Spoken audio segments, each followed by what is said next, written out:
morning mga kasangbahay! Welcome to Doctors on TV. I'm your host, Dr. Sara Barba-Cabodil. Basta't every Sunday, bagong medical knowledge ang aming handog sa inyong mga kasangbahay because health is wealth. And to start our program, tuwing buwan ng Oktubre ay ipinagdiriwang ang Breast Cancer Awareness Month. At sa usapin ng breast cancer, early detection is important. At kaugnay niyan, inilunsad ng World Health Organization noong March 2023 ang Global Breast Cancer Initiative Implementation Framework. At para po sa karagdagang detalye, panoorin po natin ito.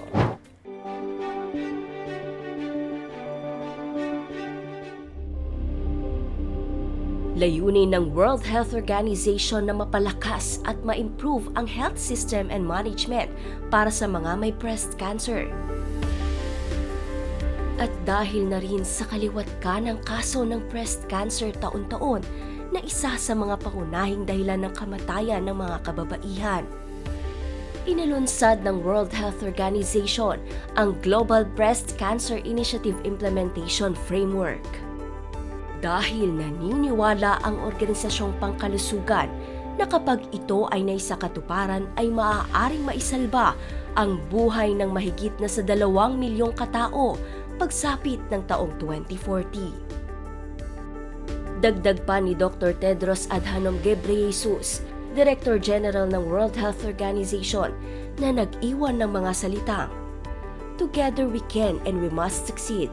Our children and future generations rely on us."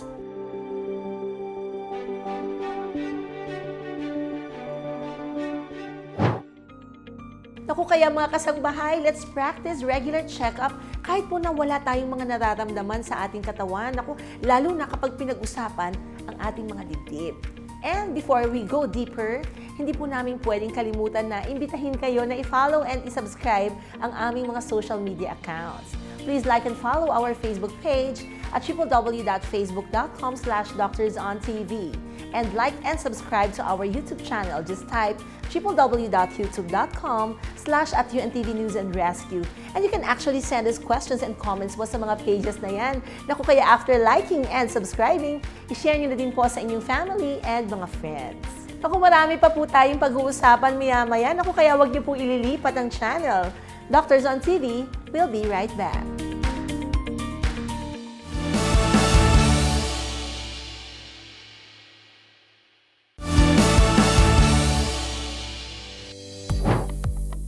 Nagbabalik ang Doctors on TV. Today is a very special episode dahil mapalad po tayong naimbitahan dito sa Asian Breast Center. At syempre, para sa talakayan natin today, I'm grateful to introduce to you our guest. He spent most of his life in the United States, but he's a homegrown medical expert.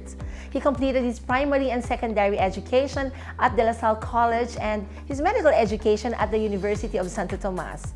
With over 40 years of surgical practice, he has taken on numerous leadership roles and was given numerous awards, including Top Surgeons in New Jersey.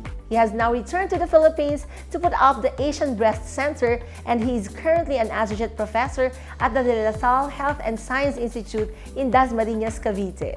Let us welcome Dr. Norman San Agustin, a general surgeon and also a breast surgeon and one of the founders of Asian Breast Center.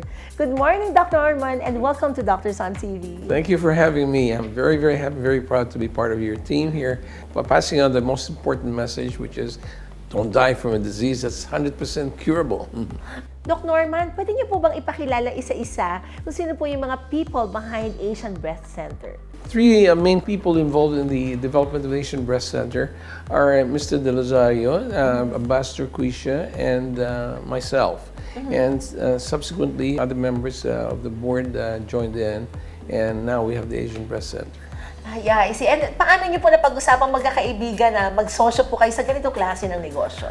Actually, ang deep roots ng Asian Breast Center is dates back to over 50 years ago, when 3 very good friends who were at that time they were very, very young guys in grade school and then on to high school.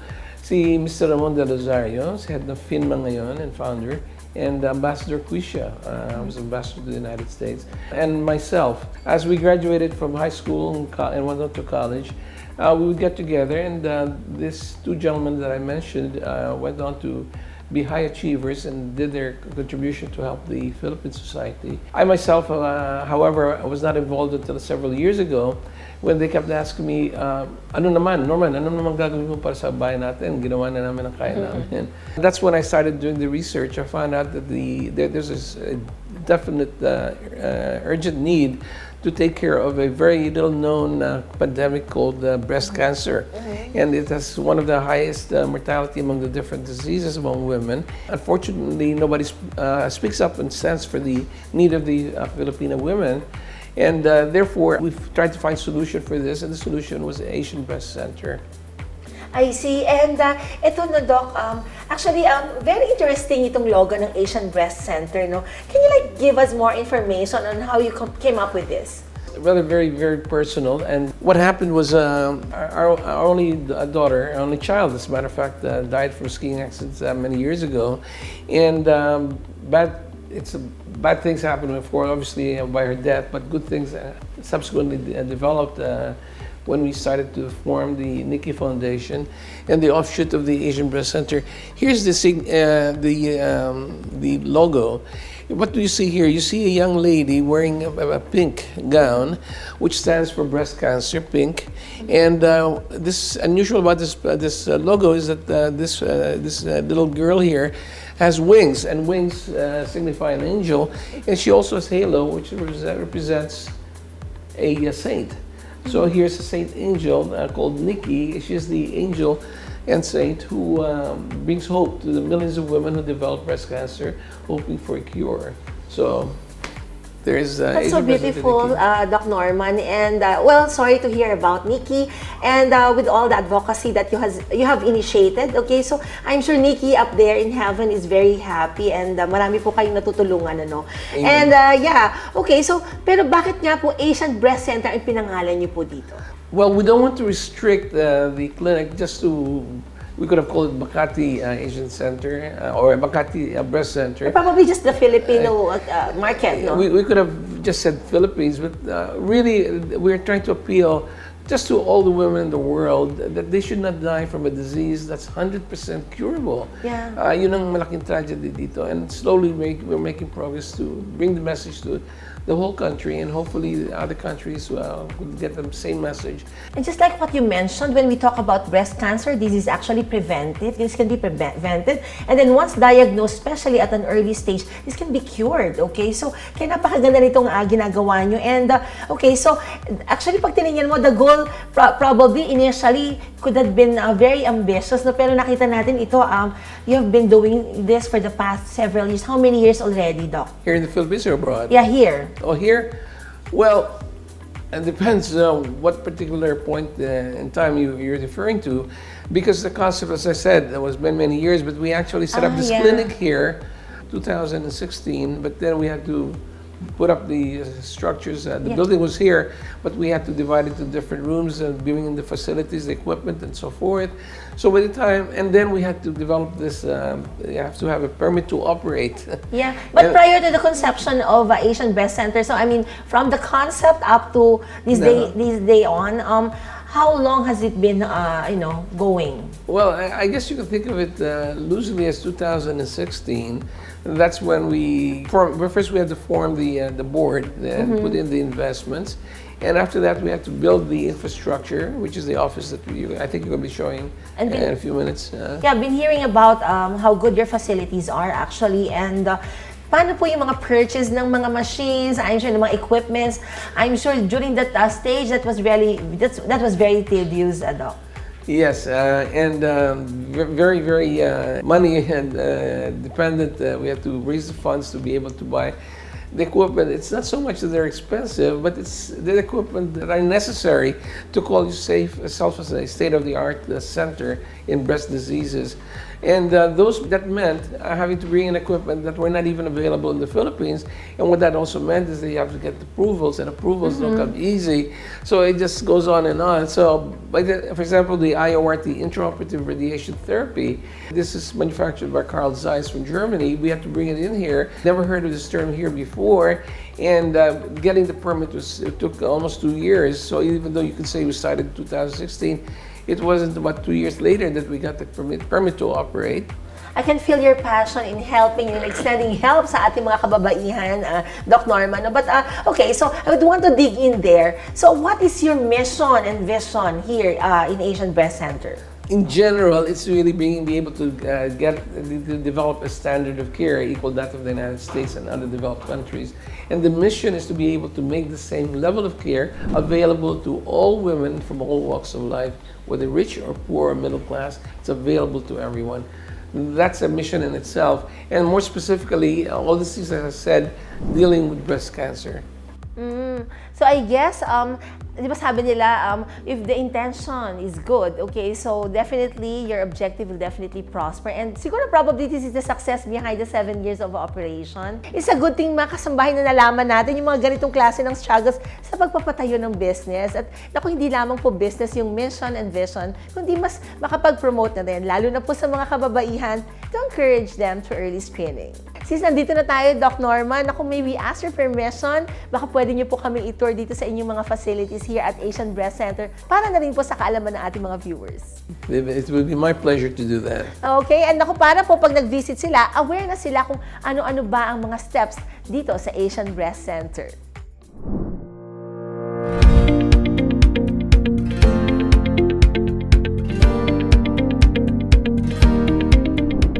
Tara mga kasambahay, silipin natin ang mga facilities dito sa Asian Breast Center. Hey. Doc Norman, Oh, welcome. baka pwede thank you. Baka pwede natin umpisahan sa step 1 dito sa Asian Breast Center. Of course. This is our waiting room. Dito papasok yung mga pasyente. Itong magandang nating dalaga dito, she's our number 1 recipient, front desk officer. And this is the waiting area. Tapos noon, upo sila dito at yung nurse, magtatawagin yung mga pasyente one after the other. At pagpasok doon, they'll be directed to the place where they're supposed to be. Doc Norman, are these patients pre-scheduled or can they just come walk in? Yes, every patient who walks in here should be scheduled ahead of time para hindi naman sila po naghihintay. Dito, we try to respect their time, and obviously the time ng pasyente is just as important as our time. Yeah. Say for example, naka-schedule na po and then nagkaroon na ng consultation. What's next after that? Okay, well, first of all, it depends on why they're here. They're here for the first time with a consultation. So obviously, bago gawin yung mga imaging, yung mammogram, ultrasound, at lahat, nauuna muna sa akin, and dadalhin doon, and I do a complete history and a physical examination. And then, kung ano man kailangan nila pagawa dito, papagawa. At bago sila umalis, we're going to teach them a lot of things. Hindi lang pupunta dito, but kailangan ituro sila how to do a proper breast examination and breast cancer risk reduction. Po, at before they leave, they give the complete report. So, very, very comprehensive po. Doc, how about teleconsultation? Do you also do that? Yes, obviously, like you said, bakit pangalan na si Asian Breast Center, we try to be comprehensive and at the same time approaching the different people from all over the Philippines. Yung mga malalayo na hindi na pwedeng makapunta dito madali, we actually accept teleconferencing or teleconsultation. Kung may sakit, kakausapin ng telepono, at kung kailangan, papupuntahan namin dito. At yung mga ibang mga tanong naman nila, may mga simple bagay na hindi na sila kailangan na mag-examine. Let's say mga batang-bata sila, in their early 20s or teenagers sila, may masakit sila sa breast, wala namang bukol, we just tell them, reassure them that these things probably can be handled over the phone. So at this time, Doc, baka pwede tayong mag-walk through sa inyong facilities? This is our ultrasound from GE. Rather expensive, but it's very comprehensive. It can tell the difference. Pwede mo sabihin, kung bukol is cystic, that means baliwala, usually biniiwanan or inaspirate, or if it's a solid mass, which makes it even a little bit more of a concern that baka malignant yun, But this is the place that we usually would do this, Right behind you is our business office. Nandito yung sekretarya, yung part of the management team nandito, This is what they call the very private individuals. Sometimes they're very well-known personalities who really do not want to be seen publicly, and therefore, mayroong private entrance, private elevator, at meron ng private room where they can be seen and taken care of. And then from here, there's a nurse that manages to bring them to the different areas here. If they need mammogram, they need ultrasound, they need the MBI, or here's the mammography unit that we have. That's it's a GE unit. That's a digital consultation office. I love it very much because it's like being back home in Manhattan. Yung mga buildings at lahat. And you can see the view from here is really gorgeous. Can we also take a look at Dr. San Agustin's mga awards, okay, here? With all these certifications and awards, okay, they come with, with all the people that you have helped along the way, Doc. Siguro, I think yun yung mas importante doon. And then I have a whiteboard here when I see a pathology, for example. I try to demonstrate with the drawing kung anong problema nila, what part of the breast is the tumor, and this is the type of different medications that can be given to them after treatment. This is the examining room, actually, these two are connected, These two are connected. Okay. So you can go directly here after the consultation. Now, my hands are good, but this is even better with it, So as part of your examination... You call this machine as? It's an ultrasound. Okay, machine. Just the same as what we saw earlier. That one is a little bit more detailed, bigger, and a little bit more expensive. Many times, I throw this in either for free or just a little. So, why do you prefer this one over the other, or vice versa? The other one is good for reporting. It's just a part of their whole entire physical examination, ultrasound. So this is routinely done. Okay. Routinely done. Right after right after the consultation. History, physical examination, then the ultrasound. And if they need something else, like a mammogram, for example, then we order the mammogram for them. Or kung may makita kami dito ultrasound na merong abnormality, may mass, and we want to get a better detail to find out whether this is indeed cystic or solid, then we can go to the bigger mammogram machine. Yeah, but Doc Norman, okay, so diba sa breast nga, we always mention that it's better, it's good if it's diagnosed early on, okay? So we really promote that, female individuals at the age of what? They start to undergo alam mo, ito, really, walang definite number. Don't forget that these are guidelines, and those guidelines are very often based on the patient's capability, the government, You'll notice that yung mga private hospital people who can pay usually end up with the earlier screening and more frequent screening. Pero yung sa gobyerno, kung what gives you the biggest bang for the buck, sabi nila, kung 100 lang makikita mong cancer if you started screening them at the age of, for example, 30 years old, masyadong mahal ang gagastusin mo para ma-screen mo yung mga cancer na yun. Ang consultation namin dito, hindi lang talagang mammogram or ultrasound. First, we do complete history, then do a Gale score to find out what your risks of developing cancer are. And yung risk na yun, depends kung mataas o mababa, we need to do more tests than necessary. But kung perfectly negative ang history, family history mo, wala kang cancer risk, we can just do a very, very quick history. And what age do you recommend na mag-umpisa po? 35. And then, what's the interval, Doc? Kung wala kang kung 35 years old ka, wala kang risk factor, then you can do just physical examination on an annual basis and breast self-examination, and then at the age of 40, 40, 41, 42. That's yearly. Yearly na yun after that. 35 baseline at 40 years old. Okay, so yan mga kasangbahaya, dapat at the age of 40 is advisable na every year ginagawa. Maganda po yun, at least, di ba, meron tayong peace of mind. Okay. Dito binabasa yung films na kinukuha ng mammogram at ultrasound, and then they type it for report. This is our magic room, Ito yung Thermalytics. It's the only one in the Philippines, and we're the only one, we're the only clinic that has access to this technology. And the technology, instead of using Röntgen, which is X-ray mammogram, instead of using sound waves, which is the ultrasound, it is now the thermalytics that uses heat to create images, and the images are interpreted through the most intelligent, the best radiologist in the world, and her office is in the clouds. Ano ang pangalan niya? AI. Artificial Intelligence. So AI. So we take the picture dito, lumalabas dyan, at pinapadala namin sa cloud. Within a few minutes, bumabalik ang report, before they leave. And the results right away as well. Yeah. Ang maganda lang dito, may mga mahinhin na mga babae, or because of your religion, they probably the culture in the Philippines. Yeah, di ba? Mas conservative ang mga Pinoy. Dito, hindi titingnan, walang hawak, walang it's a very, very private thing. At pagpasok mo dito, ayan, tingnan mo, this is so nice, ha? Upo babae dito, may instructions sila. Yung technician nandun sa labas. At nakalagay, ma'am, number 1 kayo. Dito. Number 2 kayo. Number 3, ayan. Number 4, ikot ganito. Number 5, nandito. So nakita lahat ng aspect ng breast. So this is just based on the height of the patient. Tinataas. Actually, yung breast ang and they have to be cooled off because the diagnosis depends upon the temperature variations, Kanya yung mahirap taniya, there's so many shades of red, black, blue, green, Ito, kung ito, titinita ito, papadala sa cloud. Yung magaling na cloud, the doctor na maganda mata, makikita yung different shades and then they can then interpret the picture films. But Doc, is it just cancer that can be diagnosed by the machine or are there other... It's really intended just for cancer. For the breast for cancer cancer. lang. Breast cancer lang. At saka nakita mo ito, medyo malabig din dito. Yeah.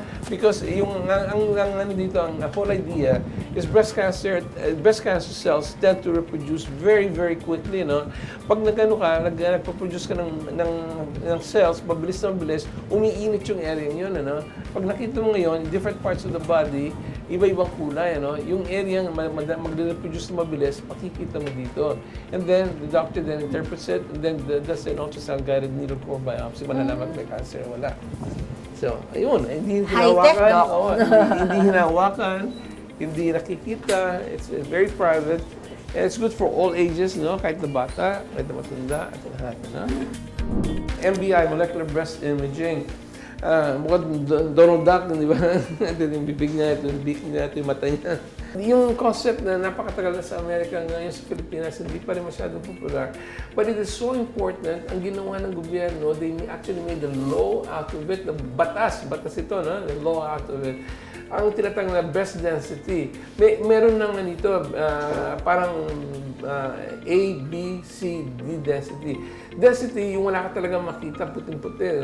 Yung A density, parang malinaw na salamin, walang shades, walang color, walang And yung C and D density, number 1, mas mataas ang incidence of breast cancer. Number 2, yung mammogram at ultrasound are not very accurate. So yung mga taong ganito, they're better off with the use of the MBI, molecular breast imaging. It picks up to 400% more early breast cancer among dense breasts, Kaya yung iba, gusto ko ng mammogram, period. Labas pala, pasok, hindi sila nagpapatingin sa doktor. Nako, please let me just say, I'm glad that we have the television crew here now to pass on this information to everyone. So, kailangan talaga, kung dense ang breast niyo, Gale score niyo mataas, yung high cancer risk kayo, let the doctor decide kung kailangan niyo ng MBI, kailangan niyo ng mammogram, kailangan niyo ng ultrasound or whatever test. Mga kasambahay, hindi pa tayo tapos dyan, ha? Doc Norman, babalik din tayo. Kaya sa inyo, mga kasambahay, huwag po kayong bibito dahil magbabalik po ang Doctors on TV.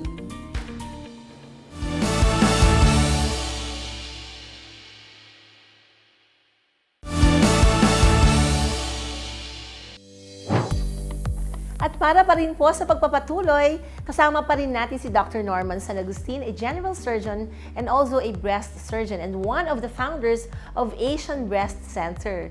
At ngayon po ay pag-uusapan naman natin kung ano ba ang dapat gawin ng mga pasyente ayon sa screening na ginawa sa kanila. Okay, so sige, eto Doc Norman, nakita niyo na po yung mga ibang pasyente na itong tinutulungan po ng UNTV in partnership, of course, with Asian Breast Center. So, i-name na lang natin ang ating unang pasyente bilang Patient A. So, kamusta po si Patient A? Mabuti naman siya at yung initial complaint niya, she's a 38-year-old female with violateral breast masses. Bilateral is kaliwat kanan, kaliwat para kanan sa po, kaalaman ng ating kaliwat viewers. kanan. Yung buko sa kaliwang breast niya ay tinanggal, pero biglang-bigla tumubo ang mas maraming bukol. Tig-isa ngayon, so left and right breast, naging bilateral ang masses niya. Hindi naman talaga sumasakit, pero parang lumalaki, kanya pinatingin dito ngayon for follow-up, Maliban doon, wala naman siyang ibang mga complaints. At walang tinatawag nilang comorbid problems, walang masakit sa puso, ibang bagay. Wala siya family history, medyo mababa po ang kanyang risk factor. At nung examination natin po, nakita natin, At wala siya talagang tunay na bukol. Yung what she considers as breast masses are actually ripples. Parang bukol pero hindi tunay na bukol. At nung in-ultrasound namin, very dense lang yung breast niya at wala naman talaga tunay na masses na nakita. So this is diagnosed as a fibrocystic breast. Very, very common sa mga babaeng sa edad na yon.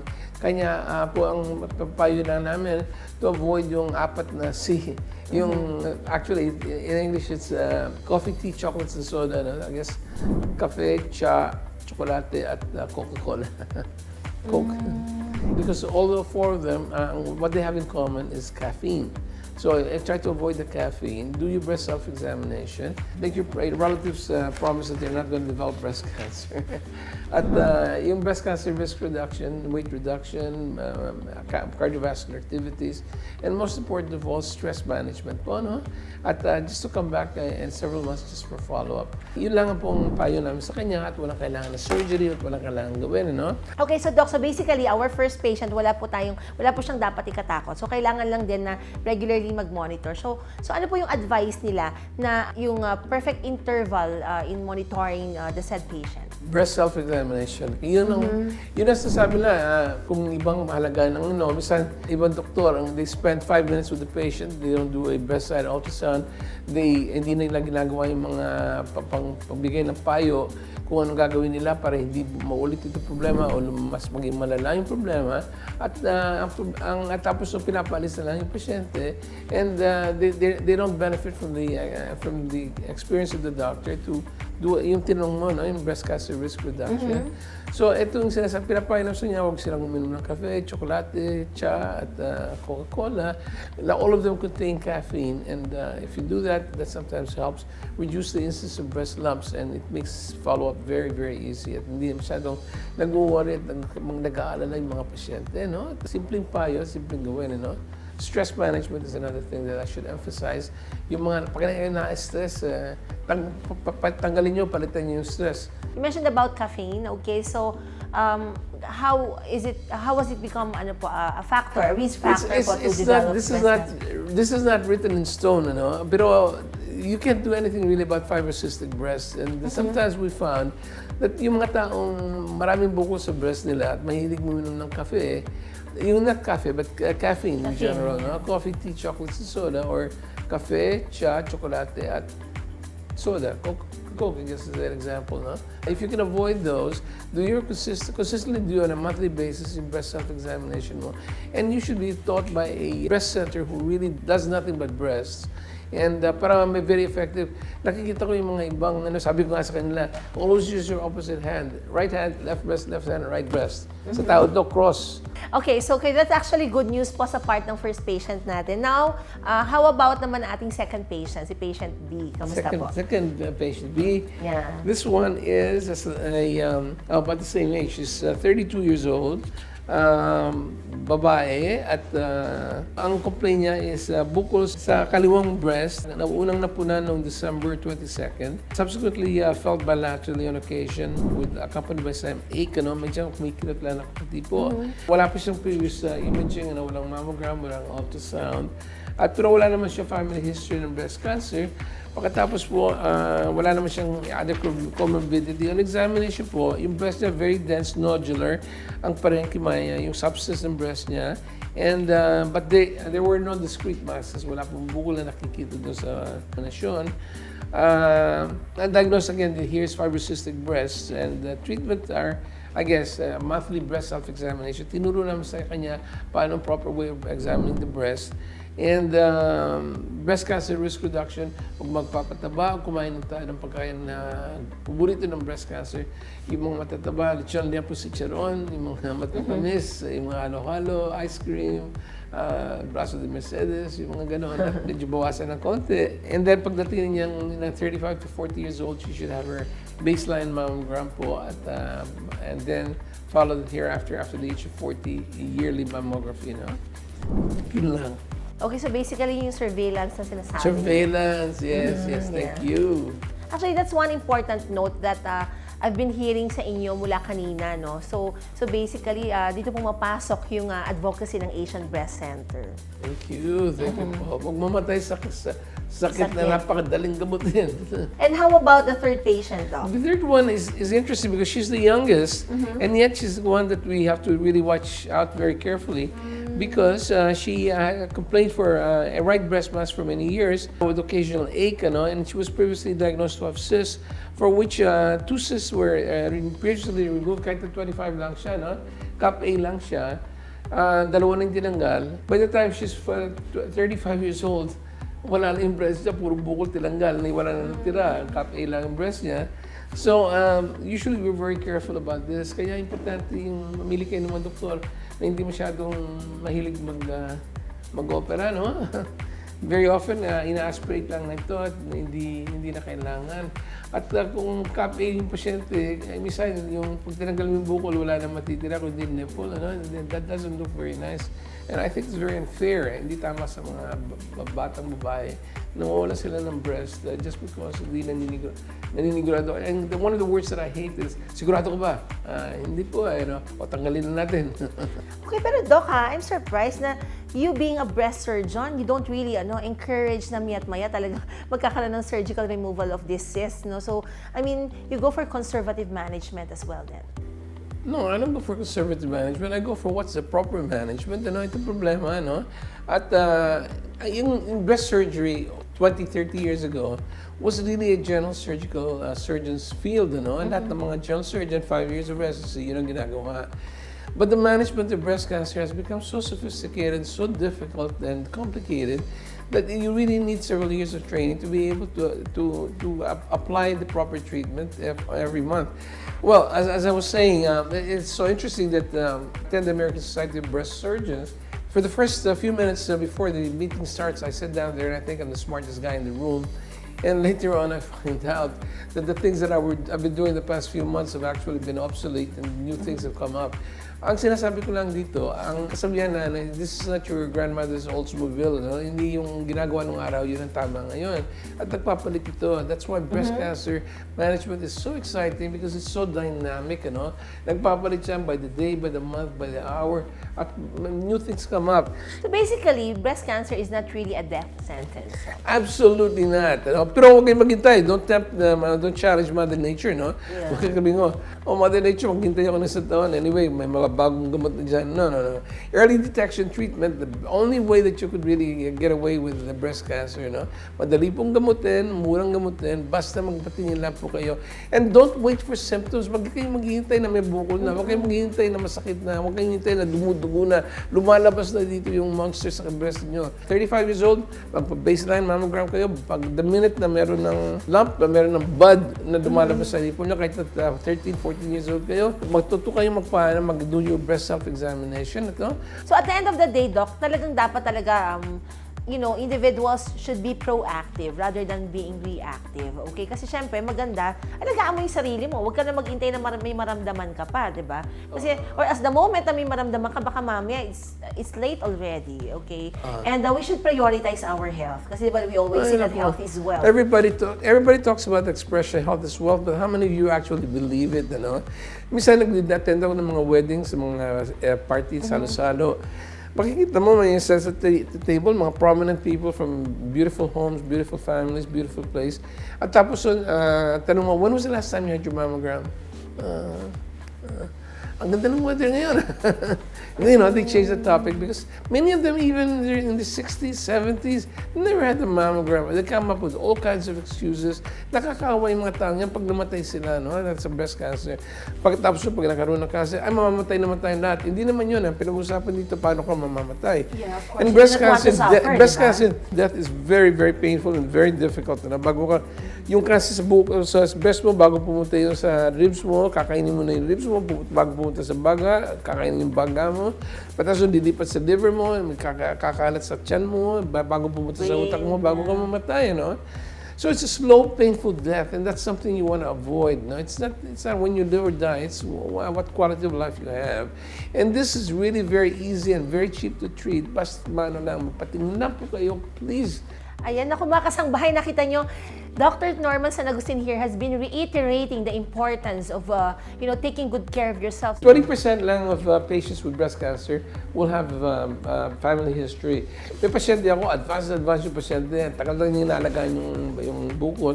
Hanggang lumaki, nagpuputok, nagdumugo ng dumugo. Diba, hindi ka nagpapatingin. Kasi po, sa pamilya namin, wala may breast cancer. Well, guess what? You're the first one to develop the breast cancer. No? Pero it's a false notion. 80% of patients with breast cancer will not have family history. No? Wala sila family history. Kanya, huwag kayo maghahanap ng unang mauna sa inyo magka-breast cancer.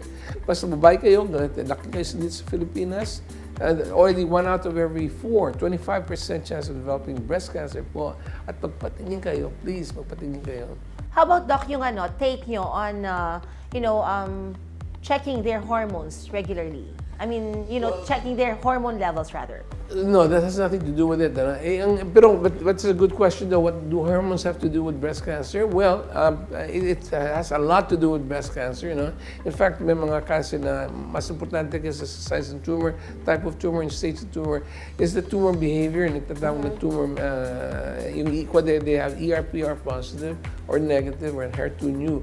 Ang ibig sabihin nun, ang breast mo na-expose kayong matagal na matagal sa hormones, malakas ang chances ninyo magkaroon ng breast cancer. In fact, the Gale score, which is estimates your probability of developing breast cancer, is based on the hormones. Ang mga babaeng na nagsimula ng kanilang menstruasyon ng napakabata at pagkatapos na nag-menstruate sila, hindi sila nanganak o nanganak sila after the age of 30, hindi sila nagpasuso. At the age of 50, nag-menstruate pa sila, yun ang mataas ng chance na mag-develop ng breast cancer. Yung mga 20 anyos na, hindi pa sila nag-umpisa ng menstruation nila. Pagkatapos at the age of 20, 21, nagbuntis na sila. And then every year nabubuntis sila, hindi sila nagpapasuso sila ng 1 or 2 years.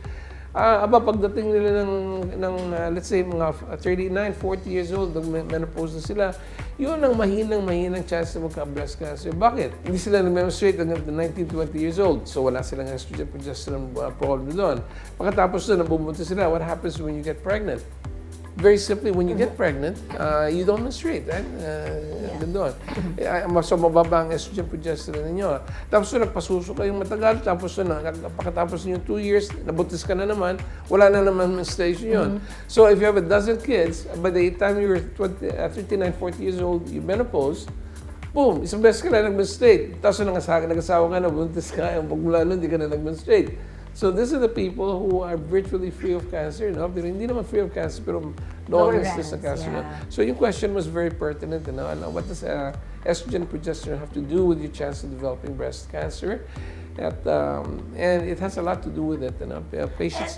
So ang takeaway natin dito sa episode na to, Doc, basically, you just have to see your doctor, visit Asian Breast Center. So you get to talk to experts like Dr. Norman San Agustin here, and you get informed, okay, you get educated kung ano ba yung mga dapat na gawin, especially pagdating ng certain age na talagang it's a must that you get yourself monitored, di ba, Doc? No, that's absolutely right. Any parting words po? Final words for our viewers. Final words, very simply, please take good care of yourself. If you're a Filipino woman, born and bred here in the Philippines, your chance of developing breast cancer is 4, so 25% chance of developing breast cancer. No? Huwag kayong maghintay po ng simptoma, magpatingin kayo kaagad at hindi kayo mamamatay sa cancer. Thank you very much. This goes along with our philosophy that in breast cancer, the treatment doesn't, it begins with knife but doesn't end with a knife. Yung sinasabi mo, this is a very integral part of the follow-up care on patients with breast cancer. But thank you so much for this opportunity to discuss this issue with you. And thank you very much, Doc, and thanks for the things that you do, really, and thanks to Asian Breast Center for your advocacy in helping a lot of women, okay? And not only here in the Philippines, not only in Asia, but of course, through the social media and through like UNTV here, Doctors on TV, mas marami tayong matutulungan po. Thank you very much, Doc. We hope, mga kasambahay, marami po kayong natutunan sa mga tinalakay natin kanina. Naku, pero hindi pa po nagtatapos dyan. Let's just pause for a short break. Doctors on TV, we'll be right back.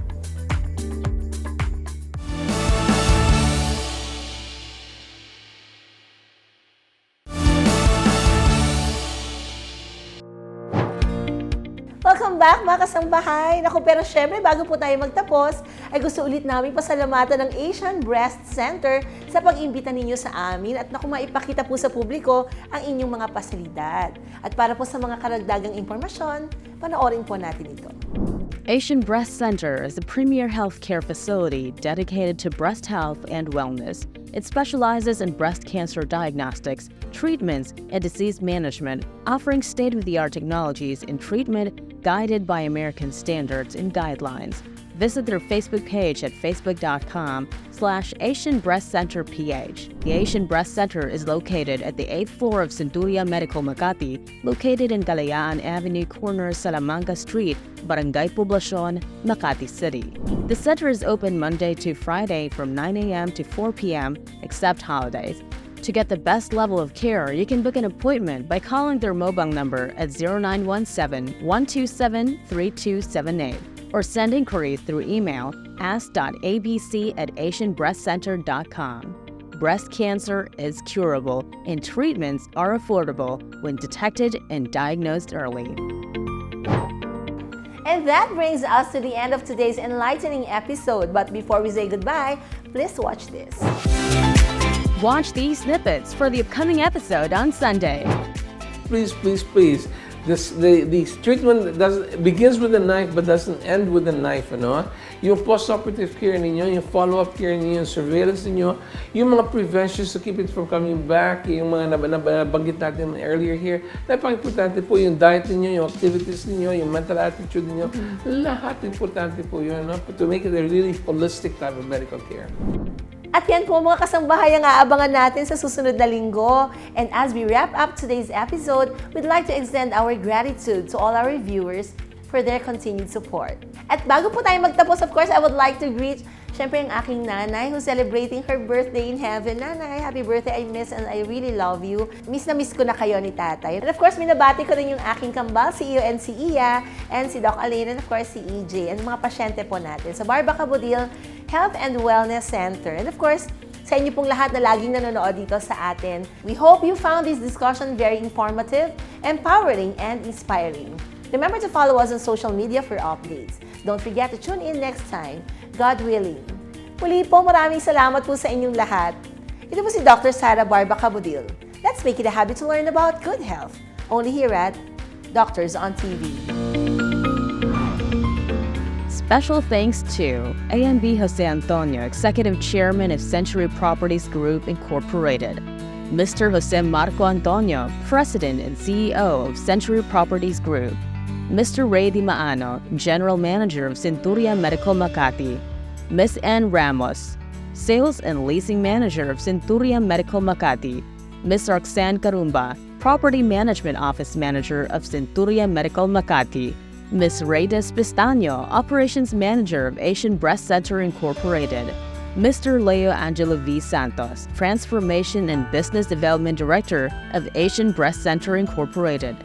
Asian Breast Center staffs: Jas Liagas, Carmela Marasigan, Janice Colina, Rose Lianza, Dia Castro, Cristel Domingo, Erica Matias, Elizabeth Gaston, Larissa Verzon, Alan Buncaras, Arian Exala, Aaron Balino, Bianca Santiano, Janiza Medina, Grace Valencia.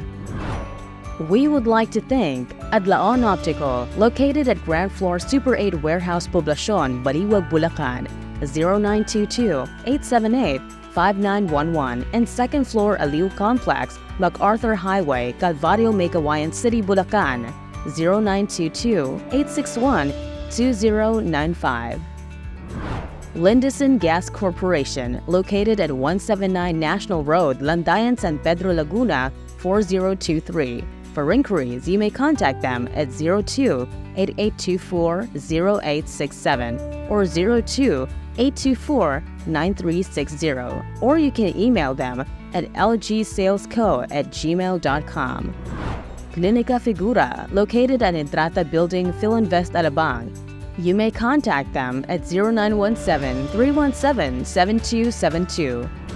Barba-Cabodil Health and Wellness Center, located at Unit 1531, Centuria Medical Makati, Century City, Makati. You may contact them at 317-7272. For appointments and other inquiries about your health and wellness needs, please like and follow Facebook page, Dr. Sara Barba-Cabodil. Dr. Sara Barba-Cabodil would like to express her gratitude to Medical Depot, healthy num-num food. Where we do.